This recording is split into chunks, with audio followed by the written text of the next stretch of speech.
नमस्कार, news point लेकर हाजिर हूं मैं राजीव। तो उत्तर प्रदेश लगातार सुर्खियों में बना हुआ है दोस्तों। हालांकि आज तो जम्मू कश्मीर भी सुर्खियों में है, जहां कहा जा रहा है कि मोदी सरकार विधानसभा चुनाव करवाने की तैयारी में है और उसी के वास्ते 24 जून को जम्मू कश्मीर के सर्वदलीय बैठक बुलाने का आह्वान किया गया है।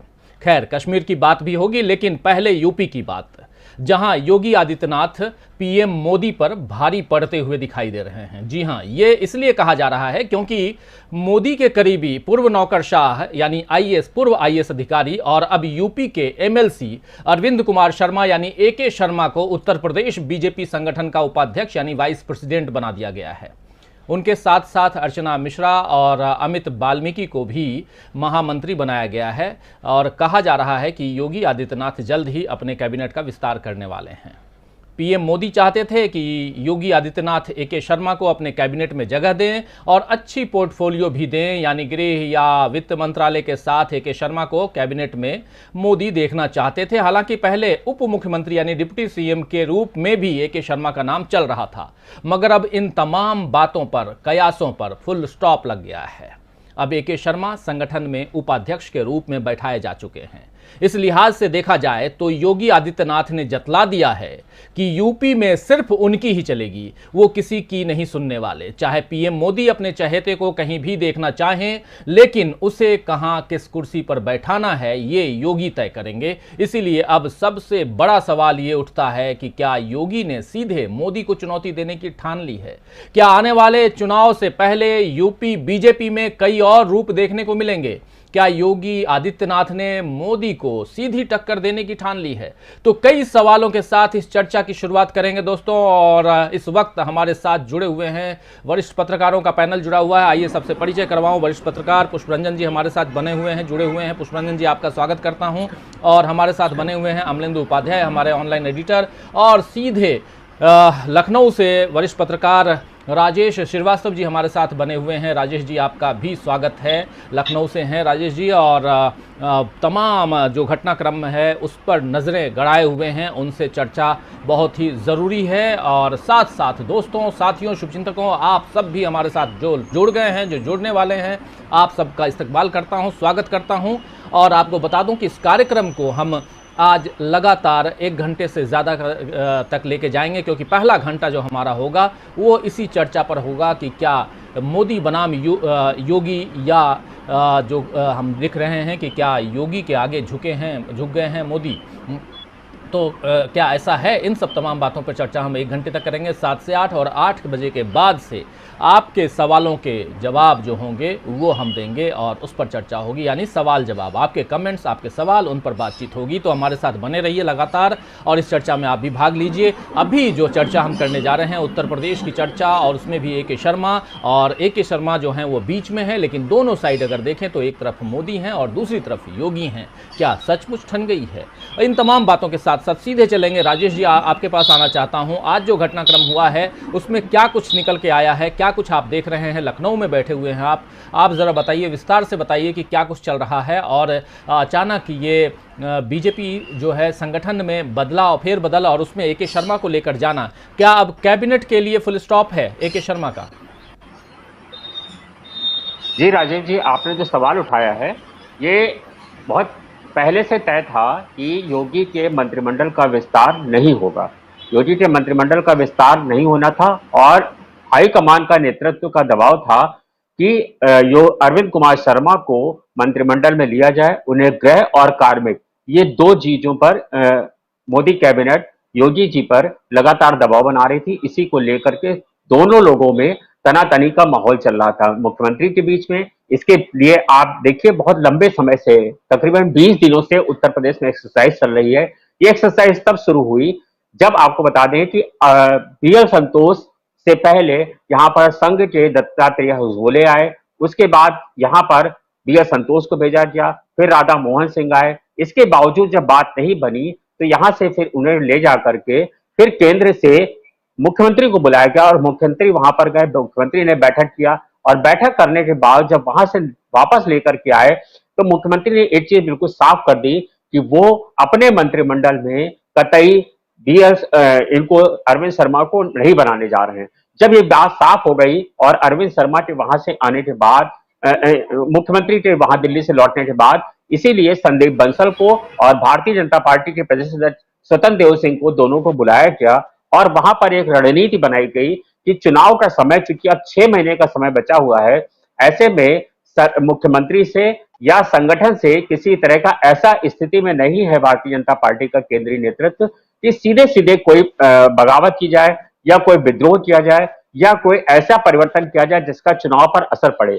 जिसके चलते भाजपा के प्रदेश अध्यक्ष स्वतंत्र देव सिंह और सुनील बंसल दोनों को समझाया गया और वहां से आने के बाद तुरंत स्वतंत्र देव सिंह ने संगठन में बदलाव किया और आज जो बदलाव हुआ है, यह अरविंद शर्मा को प्रदेश में उपाध्यक्ष बनाया गया है भारतीय जनता पार्टी का।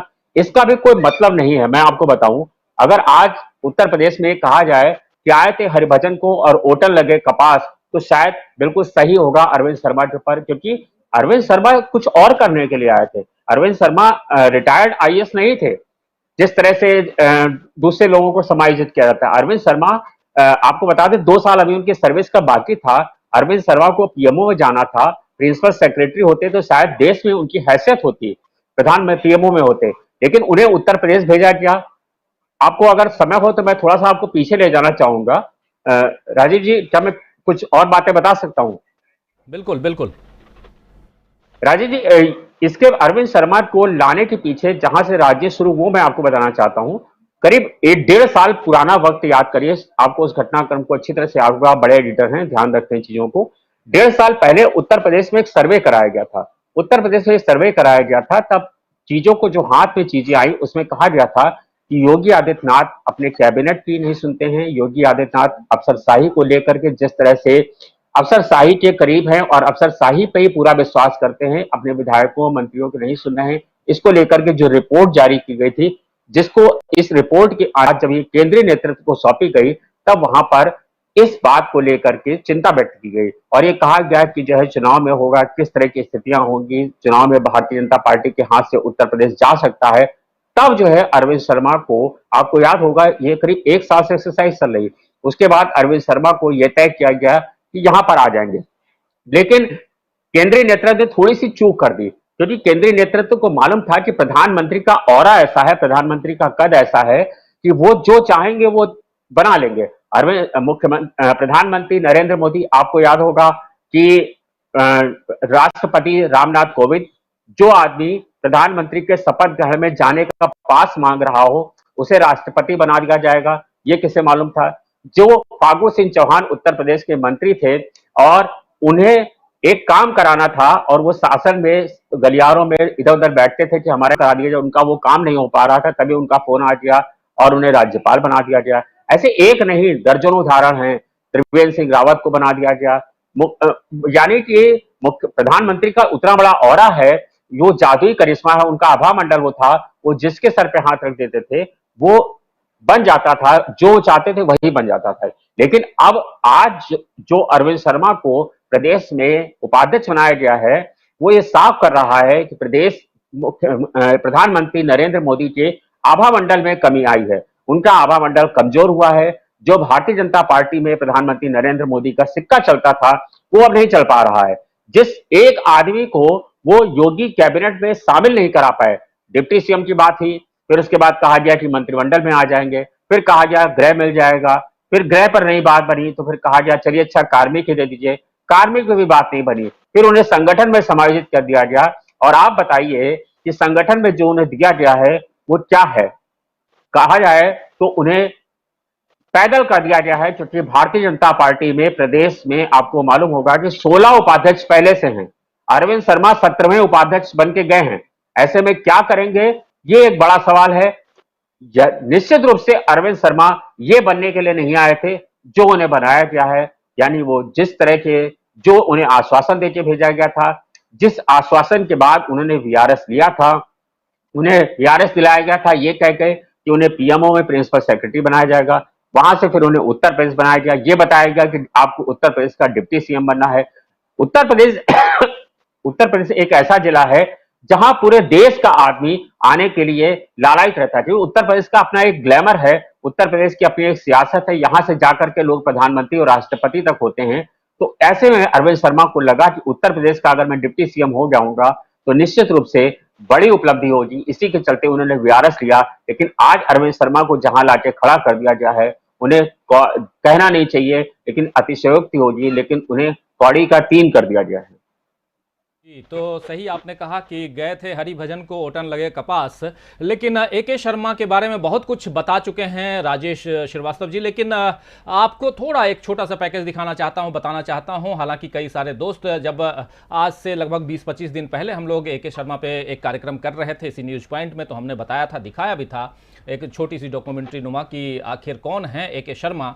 आइए, एक छोटा सा पैकेज है, 1 आध मिनट का है, उसे देख लेते हैं कि कौन है एके शर्मा, और फिर आगे बढ़ेंगे और सीधे हमारे साथ और भी हमारे जो 2 वरिष्ठ पत्रकार हैं, इन लोगों से भी चर्चा करेंगे। और चर्चा यही कि क्या योगी के सामने मोदी जो हैं वो झुक गए हैं, क्या मोदी ने हार मान ली है, क्योंकि ये पहली बार हुआ है। जैसा बहुत सारी बातें बहुत अलग अलग उदाहरण के साथ में अभी राजेश जी बता रहे थे कि कैसे कोई राष्ट्रपति बन जाता है, कैसे कोई राज्यपाल बन जाता है, और ये सारे उदाहरण सामने हैं। लेकिन एक आदमी को अगर आप डिप्टी सीएम या कोई अच्छा पोर्टफोलियो नहीं दिखा सकते हैं, कैबिनेट की दिला सकते हैं, और कैबिनेट विस्तार की बात जहां चल रही थी अब उस पर भी फुल स्टॉप की बात कह रहे हैं राजेश जी, तो क्या कुछ चल रहा है इस पर नजरें हैं। और आने वाले चुनाव में क्या योगी बनाम मोदी सामने बिल्कुल उभर कर सामने आएगा, ये सब भी बहुत सवालों के साथ अब आगे बढ़ेंगे। लेकिन उससे पहले आइए देखते हैं कि कौन है एके शर्मा।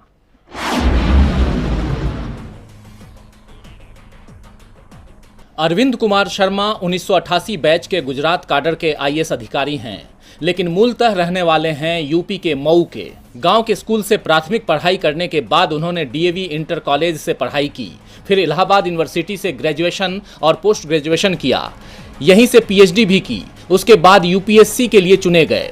7 अक्टूबर 2001 को जब नरेंद्र मोदी ने गुजरात के 14वें मुख्यमंत्री के रूप में शपथ ली, तब अरविंद कुमार शर्मा इंडस्ट्रीज डिपार्टमेंट में एडिशनल कमिश्नर के पद पर कार्यरत थे। लेकिन उन्हें मुख्यमंत्री सचिवालय बुलाया गया और तब से अब तक अरविंद कुमार शर्मा का नरेंद्र मोदी के साथ करीबी रिश्ता बना रहा। कहा जा सकता है कि जहां जहां नरेंद्र मोदी रहे वहां वहां अरविंद कुमार शर्मा मौजूद रहे। साल 2004 में अरविंद शर्मा ज्वाइंट सेक्रेटरी बना दिए गए। बाद में एडिशनल प्रिंसिपल सेक्रेटरी बनाकर गांधीनगर के मुख्यमंत्री कार्यालय भेज दिए गए। नरेंद्र मोदी के मुख्यमंत्रित्व काल के दौरान अरविंद शर्मा का योगदान कुछ खास कामों में रहा। साल 2001 में भुज में आए भूकंप में राहत कार्य को उन्होंने तेजी दी। 2003 से शुरू हुए वाइब्रेंट गुजरात के आयोजन में प्रमुख भूमिका निभाई। अरविंद कुमार शर्मा वाइब्रेंट गुजरात के प्रमुख योजनाकार रहे। 2008 में टाटा के नैनो प्लांट के लिए रास्ता साफ करने में भी उनकी अहम भूमिका रही। 26 मई 2014 को नरेंद्र मोदी ने जब प्रधानमंत्री का पद संभाला, उससे पहले ही अरविंद कुमार शर्मा को वे अपने साथ दिल्ली आने कह चुके थे और 30 मई 2014 को अरविंद कुमार शर्मा को नियुक्ति पत्र मिल गया। प्रधानमंत्री कार्यालय में अरविंद शर्मा ने 3 जून को ज्वाइंट सेक्रेटरी का कार्यभार संभाला। फिर 22 जुलाई 2017 को एडिशनल सचिव बना दिए गए। 30 अप्रैल 2020 को लॉकडाउन के दौरान ही अरविंद कुमार शर्मा को micro small and medium enterprises यानी एमएसएमई मंत्रालय में सचिव बना दिया गया। बताया जाता है कि एमएसएमई को जिंदा करने के लिए लोन देने की परियोजना और आत्मनिर्भर भारत की नींव उनकी पहल पर ही रखी गई। 12 जनवरी 2021 को अरविंद कुमार शर्मा ने अपने रिटायरमेंट से 2 साल पहले ही वीआरएस यानी ऐच्छिक सेवानिवृत्ति ले ली और 14 जनवरी को लखनऊ में बीजेपी की सदस्यता ले ली। कोरोना की दूसरी लहर में एके शर्मा की यूपी के पूर्वांचल इलाके में सक्रियता देखने को मिली। पीएम मोदी ने पिछले दिनों कोविड नियंत्रण में वाराणसी मॉडल की तारीफ भी की थी, जो कि पूर्वांचल का ही हिस्सा है। अरविंद कुमार शर्मा को करीब से जानने वाले लोग उनकी कुछ खूबियों के बारे में बताते हैं, जैसे वो बहुत कम बोलते हैं, बहुत कर्मठ हैं, कुछ काम ठान लिया तो उसे अंजाम तक जरूर पहुंचाते हैं, और तीसरी सबसे खास खूबी, नरेंद्र मोदी अगर कुछ बोल दें तो अरविंद कुमार शर्मा उससे 1 इंच भी पीछे नहीं हटेंगे। वो बात पत्थर की लकीर है। यही बात उन्हें नरेंद्र मोदी की खास बनाती है। तो नरेंद्र मोदी जी अगर कुछ कह दें तो वो उसे पत्थर की लकीर मानते हैं, और जो कह दिया उसे बिल्कुल ठान लेते हैं, कर लेते हैं। नरेंद्र मोदी ने जब जब जो चाहा एके शर्मा के लिए वो सब वो किए, और पिछले 20 साल से आप देखें तो प्रधानमंत्री नरेंद्र मोदी के साथ साथ साये की तरह रहे हैं एके शर्मा, और एक अच्छी जगह पर उन्हें पहुंचाना चाहते थे प्रधानमंत्री नरेंद्र मोदी। लेकिन क्या एक अच्छी जगह पर प्रधानमंत्री नरेंद्र मोदी ए के शर्मा को पहुंचा चुके हैं। जैसा अभी राजेश जी भी बता रहे थे कि ए के शर्मा ने, यानी कि वो रिटायर्ड नहीं है, उन्होंने ऐच्छिक रिटायरमेंट ली है, यानी वीआरएस लिया है। और वीआरएस लेने के बाद अगर वो एमएलसी बनाए जाते हैं और अब संगठन में सिर्फ वाइस प्रेसिडेंट यानी कि उपाध्यक्ष बनाए जाते हैं, तो क्या इतना बस चाहते थे प्रधानमंत्री नरेंद्र मोदी? कई सारे सवाल हैं दोस्तों, और इन सवालों के साथ सीधे अब आना चाहूंगा पुष्परंजन जी आपके पास कि आखिर क्या आपको लगता है, इतने तमाम नाम हैं, फेरिस्त हैं, जहां जिसको चाहा प्रधानमंत्री नरेंद्र मोदी उसको उस जगह पे पहुंचा आए, उसको उस सीट पर बैठा आए, लेकिन अपने ही एक नुमाइंदे को आज वो अपनी जगह पे जहां पहुंचाना चाहिए वहां नहीं पहुंचा पा रहे हैं। आखिर कारण क्या हो सकता है? क्या योगी जो हैं वो बिल्कुल नहीं सुन रहे हैं आजकल प्रधानमंत्री नरेंद्र मोदी की, या कुछ और है? क्या संगठन और सत्ता दोनों में अभी ठन चुकी है? क्योंकि संगठन अलग है और सत्ता अलग है, और संगठन और सत्ता की चाबी किसके पास है? अगर सत्ता की चाबी प्रधानमंत्री नरेंद्र मोदी के पास है तो अभी तक यही माना जाता था कि संगठन यानी कि भाजपा संगठन जो है उसकी चाबी भी प्रधानमंत्री नरेंद्र मोदी के पास है। लेकिन अगर एक राज्य में प्रधानमंत्री नरेंद्र मोदी अपने नुमाइंदे को, अपने प्रिय को, अपने प्यारे को अगर अपनी जगह पे जहां चाहते हैं वहां नहीं बैठा पाए, तो आखिर कहां बैठाएंगे और कहां है वो चाबी, किसके पास है? यही जानना चाहता हूं। आप क्या कहेंगे, क्या समझते हैं? पुष्परंजन जी जरा आप भी विस्तार से बताइए। देखिए राजीव जी, जो चीज दिख रही है जरूरी नहीं कि वही हो। हमें प्रधानमंत्री मोदी को ठीक से समझने की आवश्यकता है कि कैसे कैसे वो राइज किए और कैसे कैसे अपने विरोधियों को निपटाया उन्होंने, और ऐसे वैसे विरोधियों को नहीं, स्वयं अपने गुरु को निपटा दिया। और उसके अलावा जो संगठन में लोग थे, आरएसएस में जो लोग थे, उनको भी कैसे किनारे किया। जोशी का था, संजय जोशी, और बहुत सारे लोग हैं, इतने नाम हैं जो मोदी जी के घात प्रतिघात के शिकार हुए हैं। ये सब भूलना नहीं चाहिए। मुझे लगता है ये सब एक रणनीति का हिस्सा है। ए के शर्मा को ऐसी जगह पे बैठा देना, ठीक है, आज हम बहुत सारी कहावतों से उन्हें जोड़ सकते हैं कि चौबे जी गए थे छब्बे बनने और दुबे जी बन के रह गए। इस तरह की बहुत सारी कहावतें हम जोड़ सकते हैं कि करेंगे क्या यूपी में जाके, जहाँ 16 उपाध्यक्ष हैं वहां 17वें बन के।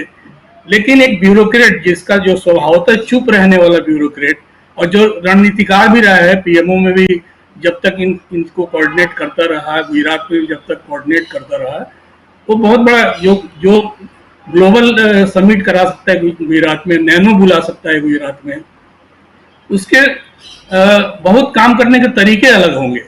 और मोदी से वेवलेंथ है, तो इसका मतलब है किसी चीज को, किसी रणनीति को सोच समझ के वहां पर भेजा गया कि ठीक है, तुम जाके प्यादा बन के रहो वहां पर, वजीर नहीं बनना है आपको।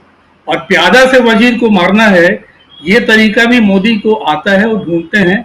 ये पूरे के पूरे मुझे लगता है संगठन में एक आदमी को अपना भेज के, मुझे लगता है जैसे ट्रोजन होता है कंप्यूटर की दुनिया में या इंटरनेट की दुनिया में, ट्रोजन सब लोग जानते हैं। देखने में लगता है कुछ भी नहीं है ट्रोजन, लेकिन वो घुसता है, उस व्यू को तोड़ता है, एकदम बिखेर देता है पूरा का पूरा। मुझे लगता है कि राजनीतिक ट्रोजन की तरह, क्यों नहीं ए के शर्मा को, ठीक है उत्तर प्रदेश में उनको एडजस्ट नहीं किया जा सकता है तो केंद्र में बुला सकते थे, मंत्रिमंडल विस्तार हो रहा है, डाल देते ए के शर्मा को कहीं, उत्तर प्रदेश के से जुड़ी हुई चीजों का प्रभारी उनको बना देते। लेकिन नहीं, एक ट्रोजन, राजनीतिक ट्रोजन को वहां पर रखा गया है। और देखिए क्या खेल होता है 6 महीने में, किस तरह से उस व्यू को भेजते हैं। हम बहुत जल्दबाजी में ये नहीं मान लें कि उत्तर प्रदेश में योगी एकदम जय जय हो गई और मोदी की पराजय हो गई। वहां पर कुछ खेल होगा संगठन के स्तर पर ही, मुझे लगता है, क्योंकि स्वतंत्र देव सिंह या उत्तर प्रदेश के जो प्रभारी हैं राधा मोहन सिंह, इनको मिला के हम अब तक मान रहे थे कि जो भी चीजें तय करेंगे या जो भी इनके जो हिंदू युवा वाहिनी है उनके अधिकांश लोगों को टिकट दे के योगी उस रणनीति के तहत ले आएंगे, अपने औरा को और मजबूत करेंगे, बढ़ाएंगे। अब एक दूसरे किस्म का मुझे लगता है कि वहां पर एक रणनीतिक युद्ध होगा, और उसमें मुझे लगता है कि कहीं ना कहीं से योगी को घेरने की चेष्टा होगी। एक और चीज जो कहीं ना कहीं से पहली बार किसी क्षत्रप ने ललकारा है, और प्रधानमंत्री मोदी स्वभावतः, क्योंकि अगर यहाँ ये पराजय अभी नहीं मान के चलें, आगे चल के मोदी को 2024 एक वजह है सबसे बड़ी जो उन्हें रोक रही उत्तर प्रदेश में किसी तरह का एक्शन लेने से। तो उस एक्शन के बदले ये कोशिश करेंगे कि अगर 3 विभाजन हो जाता है उत्तर प्रदेश का, सीधा सीधा अगर पूर्वांचल और ये तीसरा विभाजन, अगर 3 विभाजन अगर हो जाता है तो कद अपने आप किसी भी मुख्यमंत्री का वो छत्रप उस तरह से खड़ा नहीं हुआ जो केंद्र को ललकारे, चुनौती दे। बुंदेलखंड का एक अलग चेहरा बन जाए, पूर्वांचल का अलग चेहरा बन जाए, और केंद्रीय यूपी जो है, जो पश्चिमी यूपी से मिलता हुआ, मुझे नहीं लगता है कि फिर कोई भी मुख्यमंत्री उतना ताकतवर हो जाएगा। एक लेसन है, मुझे लगता है केंद्र के लिए, कोई भी प्रधानमंत्री आगे चल के मोदी के बाद भी बने, उत्तर प्रदेश को जब तक विभाजित नहीं करेंगे, एक लेसन मिल गया, एक संदेश गया है, वेकअप कॉल उसे कहिए कि आपको चुनौती मिलेगी, आगे भी चल के मिलेगी। योगी आज हैं, योगी के बाद कोई और आएगा और उसी तरह से ताकतवर हुआ तो ललकारेगा वहां से बैठ के। अब तक भारतीय जनता पार्टी पिछले 60 साल के शासन में छत्रप की राजनीति नहीं हो रही थी, कोई छत्रप ललकार नहीं रहा था। पहली बार एक ललकार गूंज रही है दिल्ली दरबार में। तो मुझे लगता है कि इसे मोदी अपनी रणनीतिक कुशलता से समाप्त करेंगे। इसलिए मुझे लगता है कि अभी ये मान के चलें कि मोदी पराजय हो गई उनकी, या मोदी का एकदम हथियार उन्होंने डाल दिया। मोदी को समझना, वो खुद को नहीं समझ पाते हैं कि हम कहाँ कौन सी रणनीति चल पाएंगे, तो मुश्किल है अभी कुछ कहना। तो कौन सी रणनीति अगली होगी, ये अगर नरेंद्र मोदी को खुद को पता नहीं होता तो फिर उन्हें ललकारना और उन्हें ये कि उन्हें पछाड़ दिया, ये अभी नहीं माना जा सकता है, ये कहना है पुष्परंजन जी का। लेकिन अमलेंदु जी आपके पास आएंगे और ये जानना चाहूँगा कि क्या ये जो दोनों चीज़ें चल रही हैं, उसके साथ साथ 2-3 अहम बातें अभी पुष्परंजन जी ने कही। पहली बात तो ये कि उत्तर प्रदेश का जो विभाजन होना चाहिए अलग अलग छोटे छोटे राज्यों में, हालांकि आप याद कीजिए कि 4 अलग अलग राज्यों में बांटने का प्रस्ताव बीएसपी सुप्रीमो मायावती उनकी सरकार थी, उन लोगों ने उस समय विधानसभा में पारित भी करवा दिया था। और उसमें वो जो 4 पार्ट है, उसमें पूर्वांचल है, उसमें अवध है जो मुख्य जो सेंट्रल उत्तर प्रदेश, उसके अलावा बुंदेलखंड और पश्चिमी उत्तर प्रदेश, नाम भले कुछ और रहे, हरित प्रदेश और या जो भी रहे, लेकिन मैं इन 4 भागों का नाम यहाँ आपको बता रहा हूँ अलग अलग ढंग से कि पश्चिमी उत्तर प्रदेश, बुंदेलखंड और उसके अलावा अवध प्रदेश और पूर्वांचल, ये अगर 4 पार्ट होते हैं और उत्तर प्रदेश को 4 भाग या 3 भाग में बांटने की गुंजाइश भी है, ऐसा नहीं कि गुंजाइश नहीं है। और हम लोग तो ऐसे भी, अगर मेरी थिंकिंग, मेरी बात अगर माने तो मैं तो चाहता हूं कि हाँ छोटे छोटे राज्य होना चाहिए जहां की जो जनता है उसकी पहुंच राजधानी तक रहे। अब ये सोचिए कि कोई पूर्वांचल का आदमी है या कोई पश्चिमी उत्तर प्रदेश का है या नोएडा का आदमी है, उसको अगर राजधानी से काम है तो वो रात भर का सफ़र करके तय करके जाता है लखनऊ, इतनी दूरी तय करके। और अगर उसके पास में राजधानी हो, पास में मिनिस्टर्स हो, पास में मुख्यमंत्री हो, तो थोड़ी सी सुविधा हो जाती है, डेवलपमेंट का काम भी तेज़ी से होता है। और इसका सबसे बड़ा उदाहरण छत्तीसगढ़ प्रदेश है, राजस्थान, उसके अलावा बिहार के जब 2 टुकड़े हुए तो झारखंड है, और उत्तराखंड जो उत्तर प्रदेश से ही निकला हुआ एक राज्य है। और इन राज्यों को अगर देखें तो ये सही है कि इन राज्यों में विकास की गति पहले से तेज हुई है, क्योंकि ये लोग पहले बहुत ही दूर बैठे हुए थे। तो ऐसी ज़रूरत आज भी है। और ऐसे में अगर छत्रप कोई तैयार होता है, जो अभी पुष्परंजन जी बता रहे थे, और वो वहाँ से लखनऊ से कंट्रोल करे, और इतना ही नहीं, चुनौती देने की बात जब आए, बारी जब आए, तो सीधे प्रधानमंत्री को भी चुनौती दे, तो क्या ये कितना जायज़ है। और इसके बाद जायज़ नाजायज़ छोड़ दीजिए, बात सीधी ये है कि अगर इनको भी कंट्रोल करना हो तो छोटे राज्यों में तब्दील करना एक बड़े राज्य को बहुत आवश्यक हो जाता है। और ये पुष्परंजन जी जो कह रहे हैं उनकी बातों से मैं भी इत्तेफाक रखता हूं और बहुत सही कह रहे हैं। अमलेंदु जी, आपके पास सवाल यही है कि क्या आपको लगता है कि प्रधानमंत्री नरेंद्र मोदी इतनी जल्दी हार मान लेंगे? क्या आपको लगता है कि ये दोनों के बीच की लड़ाई है? क्या आपको लगता है कि जो योगी आदित्यनाथ हठी स्वभाव के हैं, ये पहले से नज़र आ रहा है, जिस आदमी ने मुख्यमंत्री की कुर्सी अपने हठ के कारण ली, उसके पीछे क्या सिर्फ वो खुद हैं, या उनकी जो हिंदू वाहिनी सेना है बस वही है? क्या संघ का हाथ नहीं है, संघ का साथ नहीं है? क्या संगठन का साथ नहीं है? ये तमाम सवालों को चाहता हूं कि जरा विस्तार दीजिए इसमें, और आगे फिर अपनी बात रखिए। देखिए राजीव जी, एक तो पहला सवाल तो जो आपने किया कि मतलब कि प्रधानमंत्री नरेंद्र मोदी क्या हार गए हैं, क्या छत्रप जो है उनको चुनौती दे रहे हैं, और योगी जी की तरफ से जो चुनौती दी गई है पहली बार, मुझे लगता है कि ये प्रधानमंत्री को चुनौती पहली बार नहीं मिली है। प्रधानमंत्री को चुनौती पहले भी मिल चुकी है, और प्रधानमंत्री पहले भी हारे हैं भारतीय जनता पार्टी के अंदर भी। आपको याद होगा कि राजस्थान के चुनाव से पहले वसुंधरा राजे सिंधिया को हटाने की भी थी चर्चा, बहुत जोर शोर से चली थी। वसुंधरा राजे सिंधिया हटा दी जाएंगी, और वसुंधरा राजे सिंधिया को हटाने के लिए कई बार जो था राजस्थान में जो थी वो पहलकदमी की गई और इधर उधर से तमाम चीजों की बातें की गई। ये बात ठीक है कि जिस तरीके से उत्तर प्रदेश में चर्चा जोरों से पकड़ गई और पूरे राष्ट्रीय स्तर पर इसकी चर्चा हुई, उस तरीके से राजस्थान की चर्चा नहीं हुई। लेकिन आपको याद होगा कि वसुंधरा राजे सिंधिया भी जो थी वो अड़ गई थी, और वसुंधरा राजे सिंधिया को भी चुनाव से पहले हटाया नहीं जा सका था, और जिसका खामियाजा जो था भारतीय जनता पार्टी ने राजस्थान में भुगता कुल मिलाकर के। और अभी भी जब सचिन पायलट के पीछे जो थी भारतीय जनता पार्टी जब दांव खेल रही थी, तो उस समय भी वसुंधरा राजे सिंधिया का ही एक तरीके से कहा जाता है कि पीछे से हाथ था, जिसकी वजह से अशोक गहलोत की सरकार वहां नहीं गिर पाई। इसी तरीके से जब मध्य प्रदेश में सरकार बनी थी, तो शिवराज सिंह चौहान के लिए भी था भी यही था कि वो भी जो है वो चुनौती दे रहे हैं, और उनकी बजाय जो नरेंद्र सिंह तोमर को या नरोत्तम मिश्रा को या कैलाश विजयवर्गीय को किसी को कराया जा सकता है, जब सिंधिया ने तोड़फोड़ करी, लेकिन नहीं बन पाया, चूंकि सब जानते थे कि अगर शिवराज सिंह चौहान जो है वो अड़ जाएंगे तो फिर नुकसान हो जाएगा। बहुत सी समय जो है मतलब हर तानाशाह भी जो है, चूंकि डेमोक्रेसी में भी अगर तानाशाह जो है वो अपनी तानाशाही करना चाहे तो कहीं ना कहीं आके उसकी मजबूरियां होती हैं, और वो मजबूरियां जो मुझे लगता है कि सबके सामने होती है। प्रधानमंत्री नरेंद्र मोदी के सामने भी बहुत सी मजबूरियां आती है, ऐसा नहीं है कि वो मजबूरियां नहीं आती हैं और उससे पार नहीं पा पाते हैं। कर्नाटक में भी हम लोग देख रहे हैं कि किस तरीके से क्या क्या हो रहा है, और फिर राजस्थान में फिर शुरू हो गया है। अब नारा लग रहा है कि राजे ही भाजपा, भाजपा ही राजे। तो ये सारी चीजें जो हैं ये कुल मिला के मतलब प्रधानमंत्री नरेंद्र मोदी को पहले भी जो इस तरीके की चुनौतियां मिलती रही हैं, लेकिन जब उत्तर प्रदेश से जिस तरीके से चुनौती मिली है, वो मुझे लगता है कि इसकी चर्चा ज्यादा हो गई है। और चर्चा इसलिए ज्यादा हो गई है कि चूंकि अरविंद कुमार शर्मा को जिस तरीके से भेजा गया और उनकी जिस तरीके से पहले चर्चा कर दी गई कि अरविंद कुमार शर्मा जाएंगे, वहां डिप्टी चीफ मिनिस्टर हो जाएंगे और प्रधानमंत्री बहुत खास है। अब हो सकता है कि प्रधानमंत्री की जो है ये मंशा नहीं रही हो कि उनको डिप्टी चीफ मिनिस्टर बना के भेजा जाना है या उनको जो है योगी जी के ऊपर बैठाया जाना है। मीडिया में जिस तरीके से चर्चा आई तो उससे एक संदेश ये गया कि यहाँ शायद जो है योगी जी के ऊपर जो है तो चेक बैलेंस करने की कोशिश की जा रही है।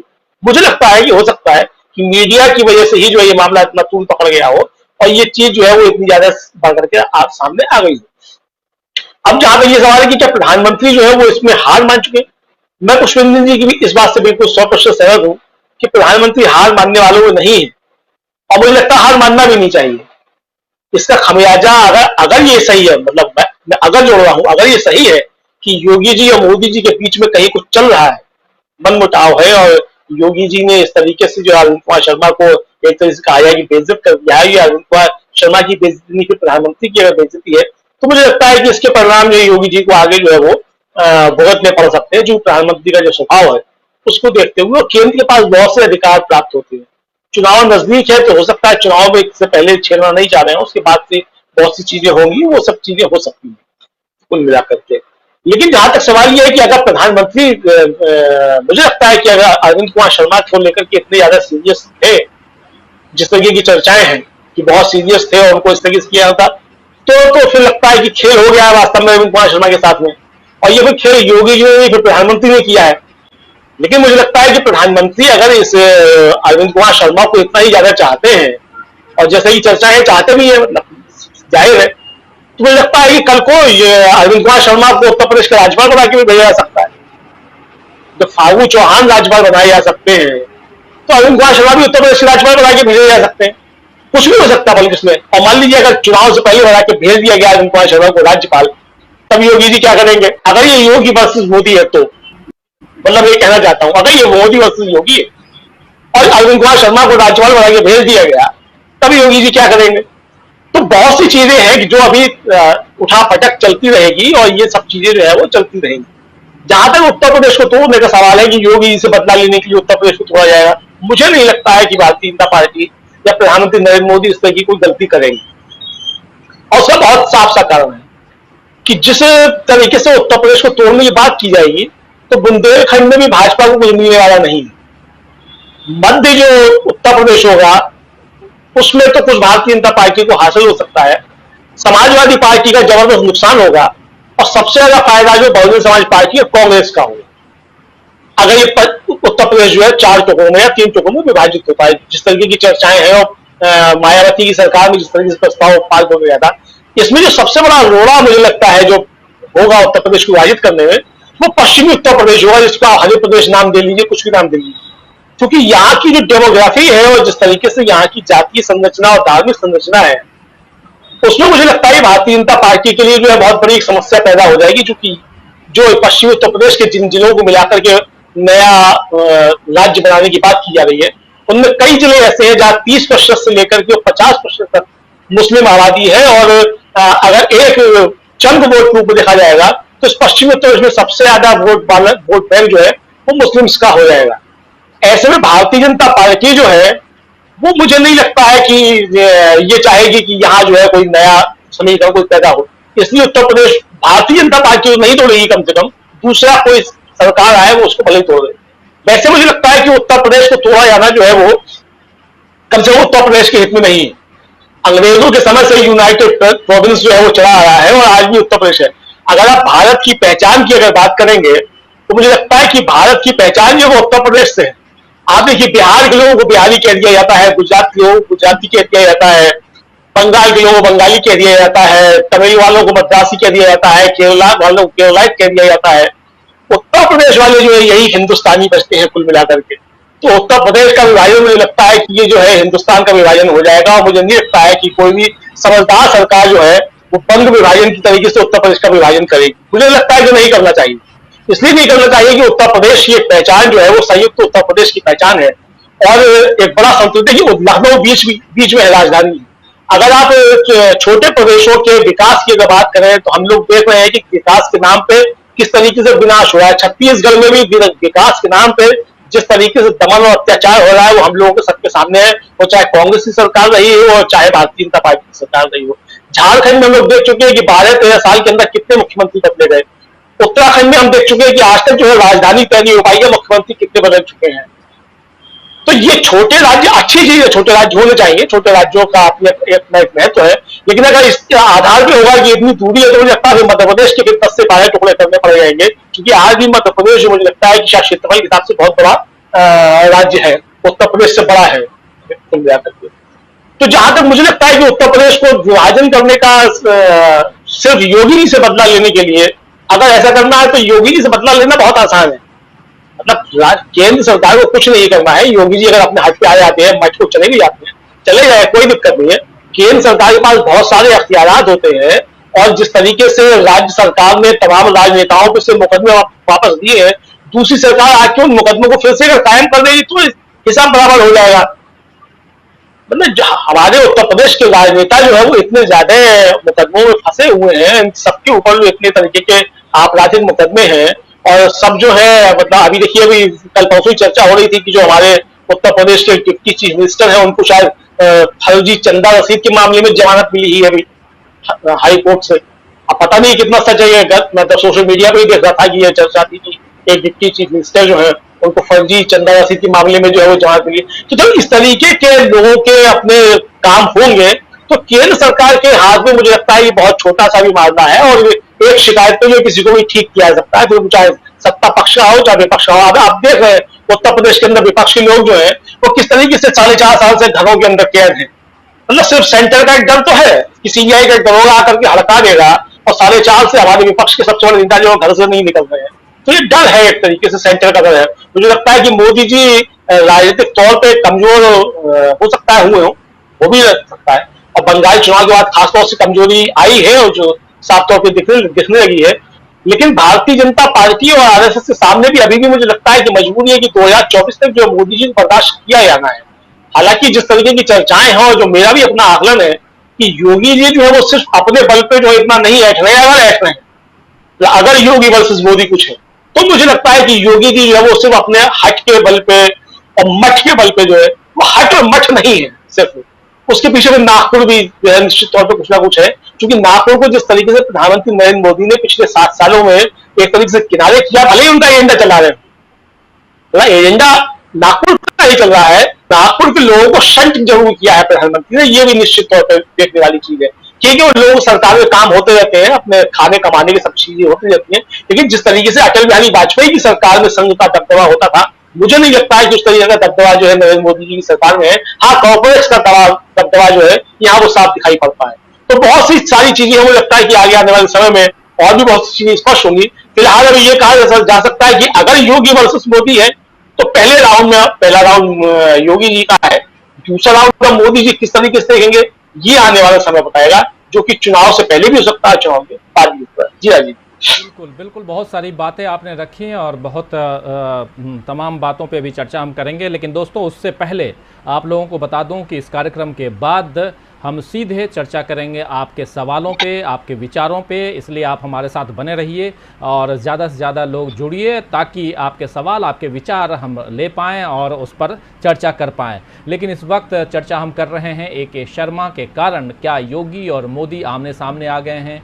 क्या योगी के आगे झुक गए हैं मोदी? ये तमाम सवाल ऐसे हैं क्योंकि आज इसलिए चर्चा करना ज़रूरी है क्योंकि लगातार बातें चल रही थी कि अरविंद कुमार शर्मा जो हैं वो कैबिनेट में लाए जा सकते हैं। पहले बात चली कि अरविंद कुमार शर्मा जो पूर्व नौकरशाह हैं और जो वीआरएस पहले ले लिए 2 साल पहले और इसी साल जनवरी में बीजेपी ज्वाइन करते हैं, उसके बाद एमएलसी बनाए जाते हैं।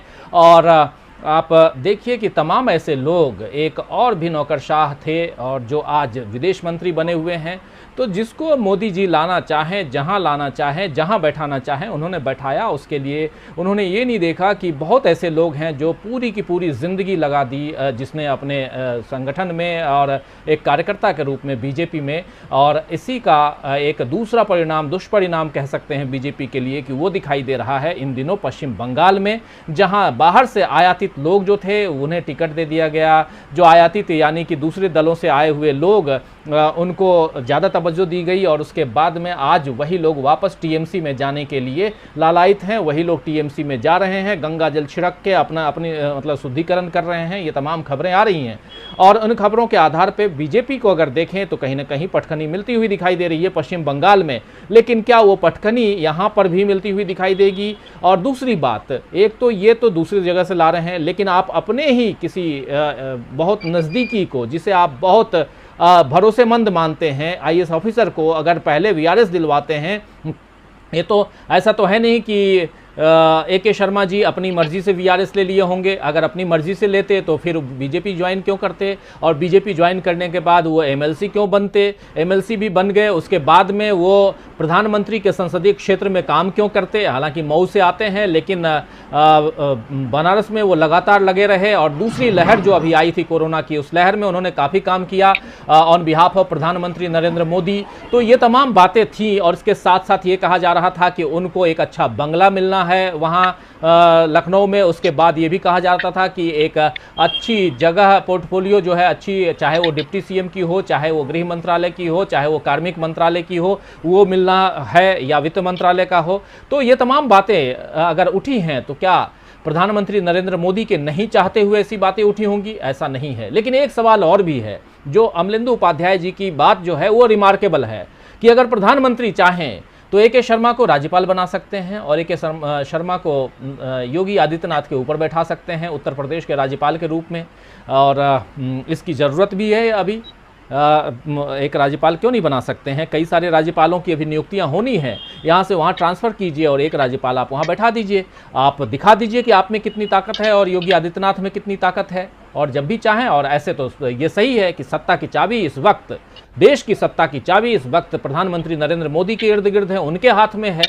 तो इसलिए बहुत सारे सवाल और बहुत सारे सवालों के पैरेलल जवाब भी चल रहे हैं। तो बहुत ही एक मज़ेदार चर्चा है ये, जिस चर्चा में अभी हम लोग आपके साथ भाग ले रहे हैं, बातचीत कर रहे हैं। मज़ेदार चर्चा है, लेकिन साथ साथ कुछ बातों से मैं थोड़ा इत्तेफाक नहीं रखता हूं अमलेंदु उपाध्याय जी की बातों से। जैसे छोटे राज्य, विकास के नाम पर, ठीक है, विकास के नाम पर छत्तीसगढ़ के जंगलों को आप काट रहे हैं, विकास के नाम पर आप दोहन कर रहे हैं, ज़मीन के अंदर जो वहाँ जो खनिज संपदा है उसका दोहन कर रहे हैं। लेकिन इसका मतलब ये नहीं है कि आप छोटे राज्य, हालांकि ये बात अमलेंदु जी भी कह रहे हैं कि छोटे राज्य बनने चाहिए। तो वही नुमाइंदगी हमारी भी है कि छोटे राज्य बनने चाहिए। अब उस पर कैसे वॉच डॉग की तरह रहा जाए, ये देखना जनता का काम है, ये भी समझना होगा। और जहाँ तक ये चूंकि मेरे आंखों देखी बात, खासकर छत्तीसगढ़ की बात तो है ही, पिछले 20 सालों से मैं छत्तीसगढ़ को बहुत नज़दीक से देख रहा हूँ, तो इसलिए भी मैं कहूँगा कि छत्तीसगढ़ ने जो डेवलपमेंट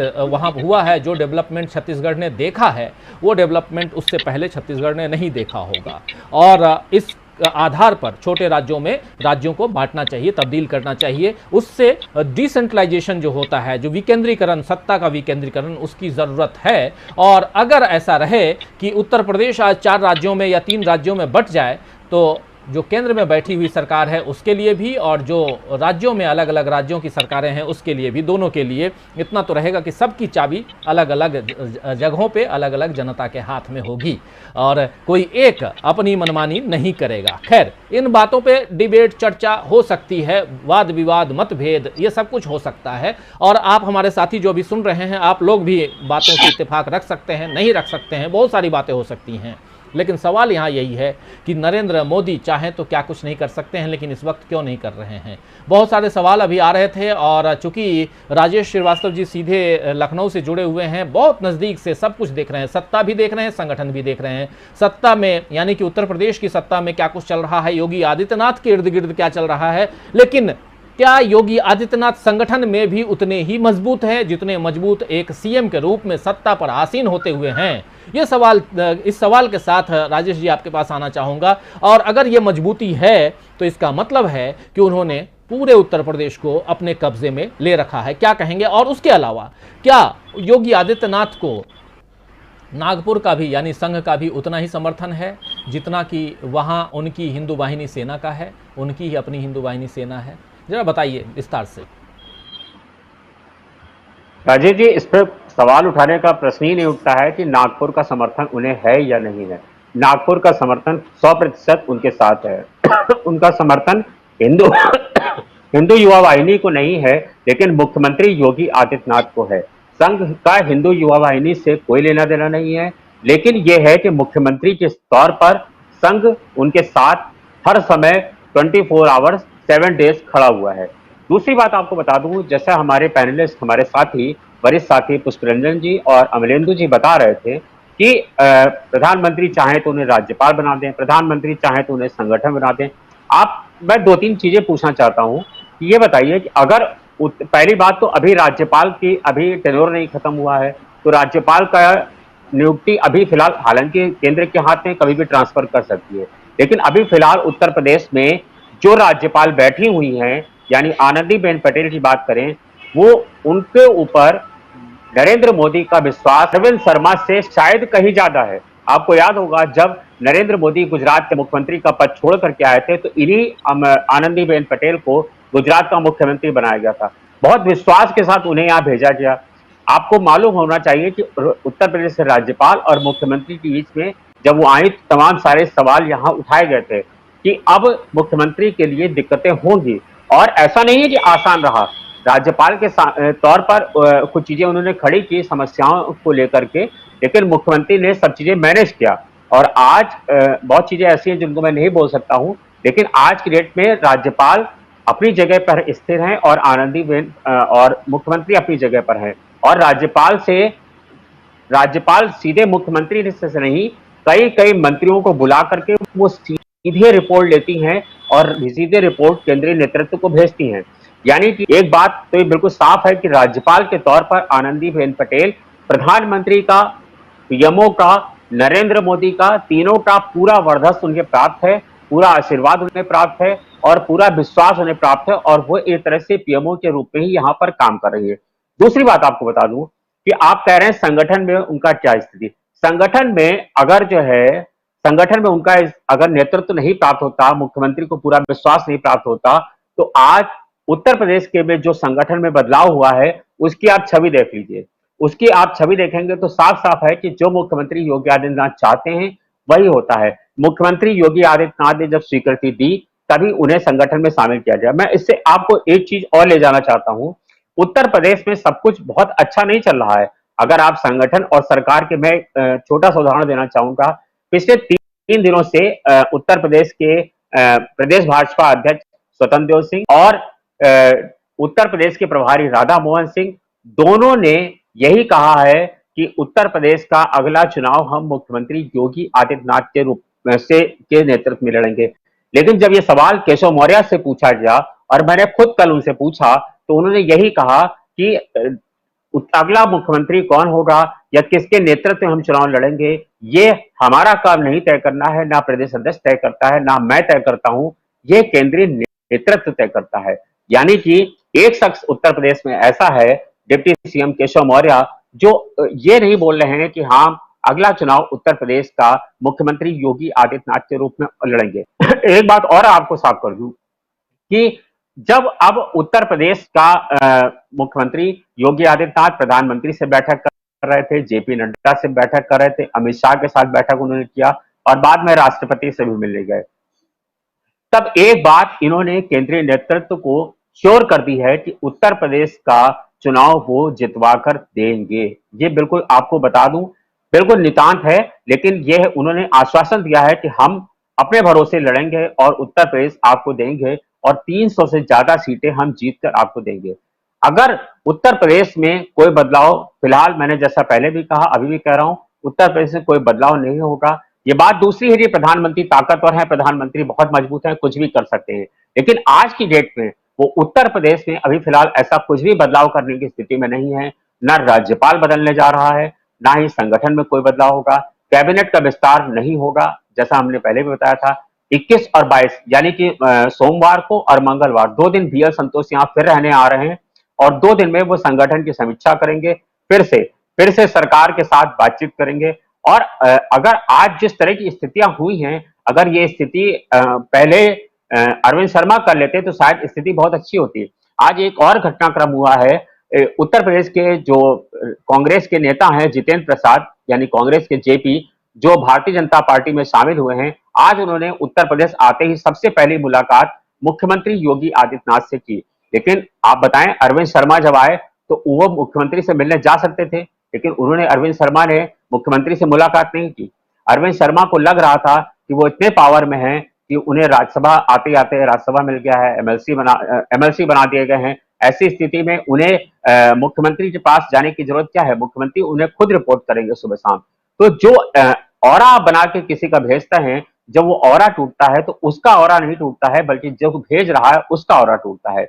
उत्तर प्रदेश में मुख्यमंत्री योगी आदित्यनाथ आज की तारीख में निश्चित रूप से प्रबल हैं, मजबूत हैं और ज्यादा सक्षम हैं। प्रधानमंत्री नरेंद्र मोदी निश्चित रूप से प्रधानमंत्री हैं, उनका पूरे देश की पार्टियों पर और सारे राज्यों पर उनका दखल हो, लेकिन उत्तर प्रदेश में ना कोई बंटवारा होने जा रहा है, ना पश्चिमी उत्तर प्रदेश, ना पश्चिमांचल, ना बुंदेलखंड, ना अवध, कुछ भी नहीं होने जा रहा है। और उत्तर प्रदेश में मुख्यमंत्री योगी आदित्यनाथ के नेतृत्व में चुनाव नहीं लड़ा जाएगा, यह भी आपको साफ कर दूं। यानी मुख्यमंत्री अभी यह हैं, लेकिन भारतीय जनता पार्टी का आप जानते हैं कि भारतीय जनता पार्टी कभी भी मुख्यमंत्री को फोकस करके चुनाव नहीं लड़ती है कि ये हमारे मुख्यमंत्री होंगे। लेकिन अगर भारतीय जनता पार्टी को प्रचंड बहुमत मिलता है, जैसा पिछली बार मिला था, यानी 300 से ज्यादा सीटें अगर मिलेंगी, तो फिर मुख्यमंत्री के बारे में विचार किया जाएगा। लेकिन एक और आपको छोटी सी जानकारी शेयर करना चाहता हूं कि अरविंद शर्मा को चूंकि प्रधानमंत्री नरेंद्र मोदी ने एश्योरेंस दिया है, 2024 तक का प्रधानमंत्री नरेंद्र मोदी के पास समय है, 2022 में उत्तर प्रदेश का चुनाव हो जाएगा। अगर कुछ चुनाव परिणाम के बाद, आप मेरी चीजों को समझिए, अगर कुछ ऊंच नीच होती है, कहीं कुछ पेच फंसता है या सीटों में कुछ होता है, तो निश्चित रूप से अरविंद शर्मा जो फ्लाइट लेकर के पीएमओ से उड़े थे, वो फ्लाइट सीधे 5 कालिदास मार्ग पे ही टेक ऑफ होगी। यानी कि अरविंद शर्मा जो लेने आए हैं वो उन्हें मिलेगा जरूर, लेकिन अभी ये जो है अरविंद शर्मा बीच में कहीं पर स्टॉप ले लिए हैं। जैसे आप फ्लाइट में सवारी करिए तो निश्चित रूप से आप जहां जाना होता है वहां उड़ते नहीं, बीच में कभी कभी कहीं स्टैंड लेना पड़ता है। तो अरविंद शर्मा का ये बीच में एक पड़ाव है जहां वो रुके हैं, लेकिन ये तय है अगर कुछ ऐसी स्थितियां बनती हैं तो अरविंद शर्मा को 5 कालिदास मार्ग जरूर मिलेगा।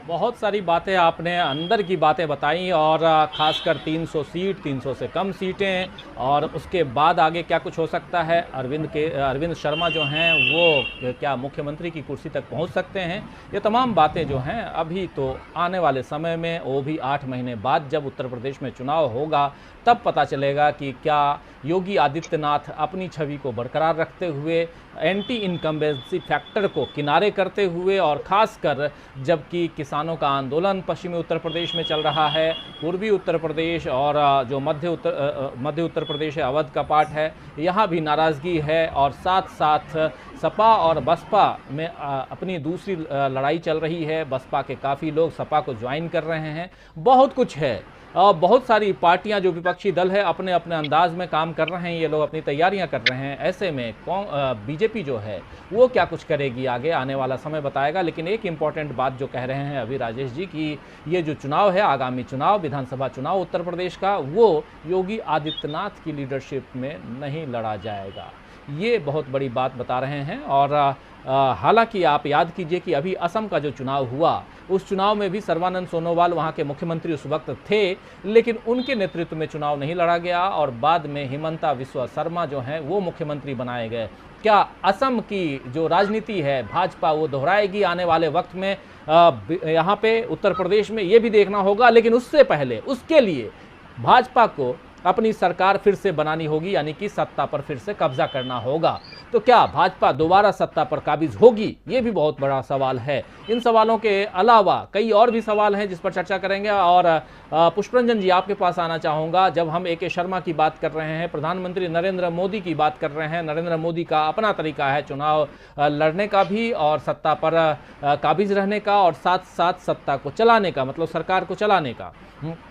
इन तमाम बातों को देखते हुए आपको क्या लगता है कि उत्तर प्रदेश में जो कुछ भी हो रहा है, और अभी कुछ दिनों पहले ये भी कहा गया कि जब योगी आदित्यनाथ यहाँ दिल्ली आए थे तो उनसे साफ कह दिया गया था कि अब दिल्ली जो है वो उत्तर प्रदेश की सियासत पर, वहाँ की नौकरशाही पर, इन दोनों पर, सियासत और नौकरशाही दोनों पर दिल्ली की नज़र होगी, और साथ साथ प्रधानमंत्री नरेंद्र मोदी की छवि को दोबारा वहाँ बनाने और बढ़ाने की जो कवायद भी की जाएगी।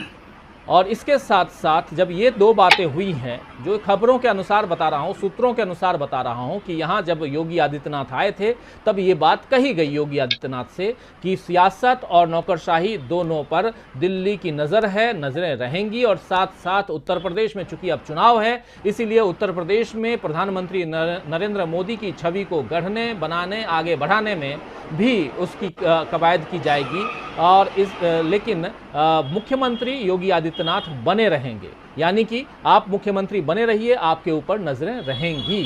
एक तरफ सत्ता, दूसरी तरफ संगठन में जैसा अभी राजेश जी भी बता रहे हैं, पुष्परंजन जी, की आरएसएस का पूरा भरपूर सहयोग है, साथ है। और ये हम सब देख रहे हैं कि योगी आदित्यनाथ को आरएसएस का साथ है, तभी वो इतनी मजबूती के साथ में, अपने दमखम के साथ और अपनी जिद के साथ, यानी कि हठ और मठ जो अभी अमलेंदु जी बता रहे थे, दोनों के साथ वो वहाँ काबिज हैं। सवाल ये उठता है कि आने वाले समय में जब प्रधानमंत्री नरेंद्र मोदी और की जो इमेज बिल्डिंग की जो कवायद चलेगी, वैसे में कहीं फिर से टसल नहीं दिखाई देगा, फिर से दोनों के बीच तकरार नहीं दिखाई देगी। और साथ साथ जब ये दिखाई दे रहा है कि ए.के. शर्मा को आखिर आपने कैबिनेट में जगह नहीं दी, अब साफ ये भी बता रहे हैं, राजेश जी बता रहे हैं, खबरें ये भी आ रही हैं कि अब कैबिनेट विस्तार नहीं होगा। जब कैबिनेट विस्तार पर अभी से ही प्रश्न चिन्ह है कि आगे होगा कि नहीं होगा, तब क्या ये चैप्टर बिल्कुल क्लोज माने, यानी कि योगी और मोदी का चैप्टर या तो क्लोज माने या ओपन माने, क्या माना जाए? देखिए, मैं पत्रकार हूं और मुझे भविष्यवाणी करने आता नहीं, मैंने आज तक भविष्यवाणी की नहीं पिछले 35-38 साल से। सब स्थितियां जो होती हैं उसके अनुरूप मैं सीधा सामने रख जाता हूं, जो श्रोता, जो दर्शक हैं या जो पढ़ने वाले हैं वो उसको तय करते हैं। कल मुझे कोरोना हो जाए इसकी भविष्यवाणी मैं नहीं कर सकता हूँ। मुझे कोरोना पहले हुआ नहीं हुआ, असेसमेंट करता है आदमी, उसके हिसाब से एनालिसिस करता है। कल को कैबिनेट का विस्तार अगर होता है, कुछ ऐसा अचानक कोई हवा चलती है, परिवर्तन होता है, तो हम सब भविष्यवाणी हमारी जो है आज दाएं बाएं हो जाएगी। इसलिए एकदम परफेक्ट हम कहें कि यही होगा या 2024 में 2022 के बाद यही होगा कहना मुश्किल है। योगी आदित्यनाथ जिस तरह से एश्योरेंस देके गए हैं कि 300 से कम सीटें नहीं लाएंगे, बहुत बम्पर वोट से फसल हम काट देंगे जो भी चुनाव होगा उसमें, आप ये आदित्यनाथ स्टार प्रचारक के रूप में छत्तीसगढ़ से ही हम शुरू हो जाते हैं, मध्य प्रदेश, राजस्थान, बंगाल, जहां जहां गया और जिन जिन क्षेत्रों में उन्होंने प्रचार किया, क्या वहां कैंडिडेट जीत पाया वहां का? इसी आंकड़े से स्पष्ट हो जाए कि कितने बड़े जो आदमी अपने उस इलाके में जहां स्टार प्रचारक के रूप में पूरा का पूरा पूरी ताकत लगा दी भाषण देने में, और सारा हिंदुत्व से लेके और विभाजन करने वाले भाषण और सब सारे ब्रह्मास्त्र छोड़े मंच पर, उस व्यक्ति की वजह से बोलने की उसकी वाणी से क्या मतदाता बिल्कुल वोट देगा ही उनको? और देखिए ये व्हाट्सएप यूनिवर्सिटी की स्थिति होती है, खूब हवा बनाई जाती है कि चलिए भाई बहुत जबरदस्त मुख्यमंत्री हैं, इनके आने से एकदम चमत्कार हो गया है। तो गंगा में बहती हुई लाशें और हाथरस से लेके और जो तमाम इलाकों में जिस तरह से प्रबंधन का फेलियर रहा है और लीपापोती कर देने से पारस अस्पताल में जो 22 मौतें हुई वो सब चीजें कम नहीं हो जाती हैं, लोग उसे ध्यान में रखते हैं। और दूसरा ये चाहे जितिन प्रसाद जाएं चाहे अरविंद शर्मा चले जाएं, ब्राह्मण वोट बदल जाएगा उत्तर प्रदेश का इनके आ जाने से, ऐसा नहीं है, बहुत घनघोर स्थिति है। और केवल आरएसएस का समर्थन योगी को है, एब्सोल्यूट समर्थन है, उस वजह से देखिए पूरे 6 महीने 8 महीने के भीतर मुझे लगता है अविश्वास का बहुत भयानक वातावरण होगा संगठन के अंदर, क्योंकि योगी आदित्यनाथ जब से इन्होंने 2002 में इन्होंने हिंदू युवा वाहिनी का गठन किया था, 72 जनपदों में आज हिंदू युवा वाहिनी का विस्तार है और 86 इकाइयां हैं, जिसे मजबूती से फंडिंग से लेके हर तरह से उसे मजबूत किया है योगी आदित्यनाथ ने। और मुझे लगता है कि उन्हें अपने संगठन पर ज्यादा भरोसा है बजाय कि आरएसएस या जो बीजेपी के कैडर हैं उन पर। और बीजेपी के कैडर के लेवल पर अगर केशव प्रसाद मौर्य एक तरफ से अपना वहां भी एक तरह से छत्रप के रूप में कि पिछड़ों के हम सबसे बड़े रहनुमा हैं, चौबदार हैं, वहां कैसे कॉम्प्रोमाइज होगा? तो इसलिए चेहरे पर ठीक है, नहीं लड़ेंगे तो फिर भगवान श्री राम के नाम पे लड़ें आप वहां पर, यही विकल्प रह जाता है। आप 6 महीने में मोदी को कैसे मजबूत उनका जो प्रभा मंडल का निस्तेज जिस तरह से हुआ है इस पूरे 2-3 महीने में, डेलीगेशन पर डेलीगेशन केंद्र से जा रहा है और फिर डेलीगेशन आ रहा है और बोल रहे हैं सब कुछ ठीक है, फील गुड करिए आप, तो ऐसे नहीं होगा। और दूसरा ये कि देखिए जब उत्तर प्रदेश को बांटने की बात हो रही है वो विकास की बात है। आप हम लोग बनारस वाले जो आप गोरखपुर से लेकर बनारस तक चले आइए, उस इलाके का जो व्यक्ति रहता है उसे लखनऊ वाले अपने में नहीं लगाते हैं, कानपुर वाले जो हैं वो लखनऊ वाले को अपने में नहीं लगाते हैं। उसी तरह से मुझे ध्यान है अच्छी तरह से बिहार का जब विभाजन नहीं हुआ था तो जो लोग रांची में रहते थे अपने आप को कभी नहीं कहते थे हम उत्तर बिहार से, उत्तर और दक्षिण बिहार बोलते थे, अरे नहीं हम तो दक्षिण बिहार में रहते हैं। तो जब इसे बांटने की बात जब सदन में पास कराया था उस समय ध्यान दीजिए कि उत्तर प्रदेश में कोई व्यापक विरोध नहीं हुआ था इस बात को लेकर।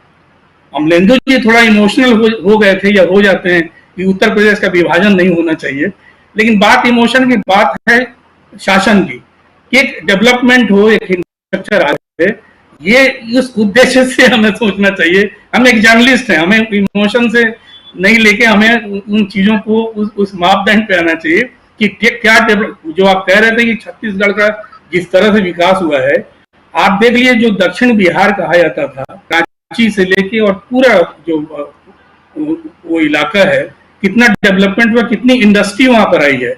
उसी तरह से जो उत्तर बिहार हम कहते थे, आज का बिहार, वहां क्या डेवलपमेंट हुआ है ये भी देखा जाना चाहिए कि वहां सड़कों से लेके, ठीक है इंडस्ट्री वहां नहीं आई है, वो शासन की कमजोरी है, नीतीश कुमार की खुद की कमजोरी है या केंद्र सरकार के समर्थन की कमजोरी है, मगर डेवलपमेंट आप जहां 1.5 लाख मतदाताओं को कनेक्ट करते थे, आज वहां पर 8 लाख 9 लाख मतदाता हो गए हैं। उनसे व्हाट्सएप से और आप कनेक्ट कर पा रहे हैं, तो ये चीज लगता है हम इमोशनल हो जाएंगे प्रदेश और ऐसे बढ़ जाएगा तो जैसे कोई देश जैसे बढ़ जाता है। ये सब चीजें नहीं है, हम डेवलपमेंट नजर से उस चश्मे से भी देखना चाहिए। और योगी को उनके कद को छोटा करने के लिए बांटना मुझे नहीं लगता है। केंद्र के पास एक तो है कि भाई एक प्रस्ताव वहां विधानसभा में पास हो चुका है और उसे केंद्र को अमल में लाना है, और सारा कुछ फाइनेंस मिनिस्ट्री से लेके और केंद्र सरकार को, जब तक वहां दोनों सदन ने पास नहीं होगा, राष्ट्रपति की मुहर नहीं लगेगी, ये चीजें वैसे भी फलीभूत नहीं होनी है।